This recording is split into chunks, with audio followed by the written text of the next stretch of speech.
Almost knocked my iPad off the table. This is the Glow Profond Quick Open 70.8 Deep Parabolic Softbox with Focusing Rod System. What a name. Let's break that down. It is a 71 inch or 6 foot softbox. The quick open means that it is not a rod style softbox where you have to insert every rod manually into a speed ring. No, they are permanently affixed and you simply click them open. We'll talk more about that in a second. Parabolic softbox, so it has a deeper shape with a parabolic curve to it. And focusing rod system means that this is a reverse mount light modifier with a focusing rod in the center so that you can zoom in and out the light. Now I have a few pretty large softboxes. I've got deep 48 inch parabolic. I've got a 51 inch reverse mount softbox, a 43 inch reverse mount softboxes, and they are rather heavy as they are both from the Grand Para collection from Glow. And I've also used things such as the Broncolor Para, also very heavy. This one is actually surprisingly lightweight. Now for starters, I want to talk about the inspiration for this product because I think that's important before we start addressing things such as build quality. If you guys have looked into these type of parabolic reflectors or parabolic softboxes that are reverse mount before, you would know that they are quite expensive. If you're looking at Profoto or Broncolor systems, you're talking about thousands upon thousands of dollars.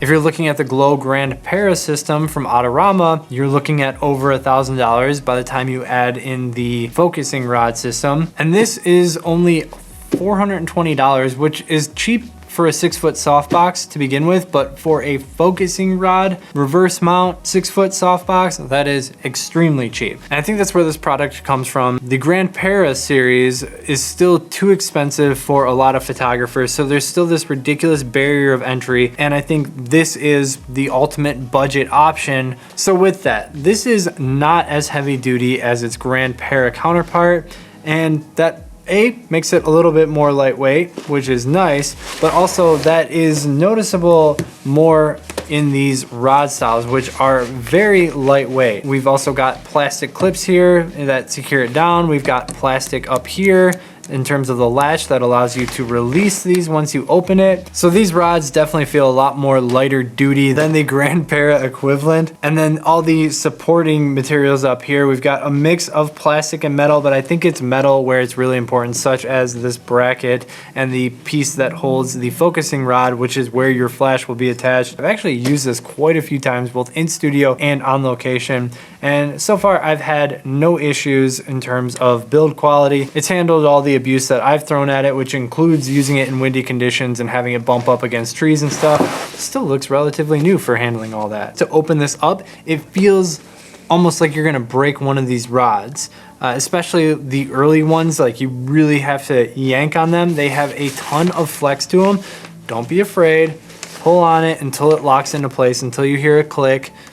That's how it's designed to operate, but I just want to let you guys know it does feel like you're really ragging on this thing, especially the first few times that you open this up. 71 inches is not your only option when it comes to size. You can also get a 55 or 47 inch one that includes the focusing rod, or you can get them without the focusing rod at 47, 35, and 27 inches. The focusing rod allows you to zoom in your light source deeper or further into the modifier. This gives you an added level of control from a softbox because it's going to change the quality of light. As you move the light in closer to the back of the softbox, you are going to create a harder quality of light. This is really useful in a studio environment because you can adjust your light quality by simply zooming this in and out. You don't have to go through and constantly change modifiers. You can have one of these up and really get a wide variety of light intensities and light qualities simply by zooming in and out. Now, my suggestion if you're going to purchase one of these is to opt for the size, the largest size that you think you would possibly want, because you can't make a smaller one any bigger, but with all of these, you can make the light a smaller light source by using less of the softbox, by focusing deeper into the softbox. Now, if you are at all considering the 71 inch, let me make some clarifications about my experience in using this. First off, this is very unruly outdoors. I've tried twice. One time I was just photographing my wife, I think when I was testing the 80-1200 Pro out. I was scared to death to walk away from this, even though I had about 40 pounds of counterweight on this stand, including the 80-1200 Pro light. I still thought this thing was gonna tip over or just break my light stand. Second time I used this on location, I actually used this. We like climbed up a 40-foot steep dirt hill. We got this and a rolling light stand up there. You guys may have seen the Instagram video that I made. Hey guys, it's Rob Hall, and I just came to tell you about how portable the 80-1200 Pro is. I mean, I used it on location, and I just don't ever recommend even trying it, just because it's so big. When you open this thing up, you're talking about massive surface area. This thing catches wind like crazy, and the least amount of leverage can make a whole setup tip over. So even if you put a lot of weight on it, it's really not safe or practical.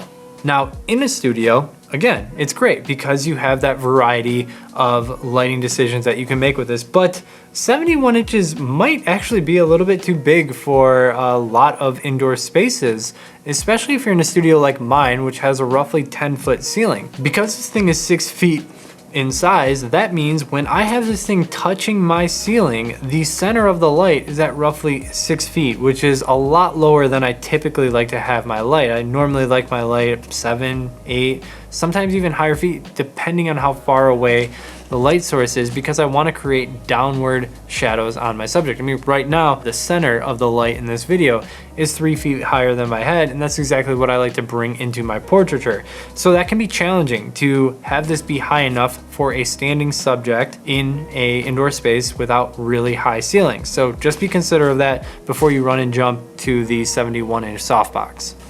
This is a Birdcage.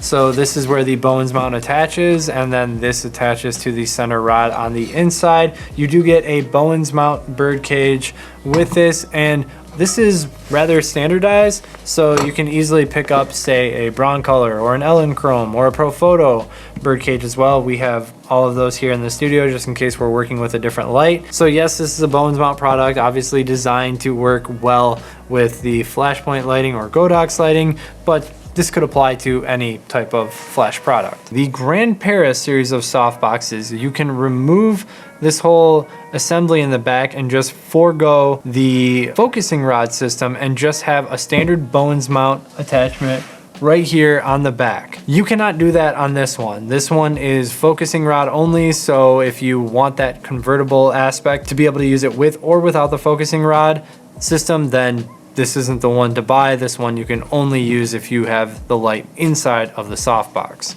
This is the hole to feed the cable through if you're using an extension head, like on an 8600 Pro extension head, or you're using an 80-1200 Pro. It looks almost too small to fit the 80-1200 Pro's power mount through. You can get it through here. I have done it. You're stretching a little bit of fabric, but it'll make it. And just to be thorough, it does come with this sandbag, so that you can counterweight the focusing rod arm, and it does come with one sheet of diffusion. There's only one because there's really no way you can use inner diffusion if your light is in the center of the softbox. That just doesn't work. So outer diffusion only. And it also comes with this thing, which was holding, I think, some of the accessories. I think it's like designed to be a bag. I shouldn't do this. Gryffindor! Story of my life.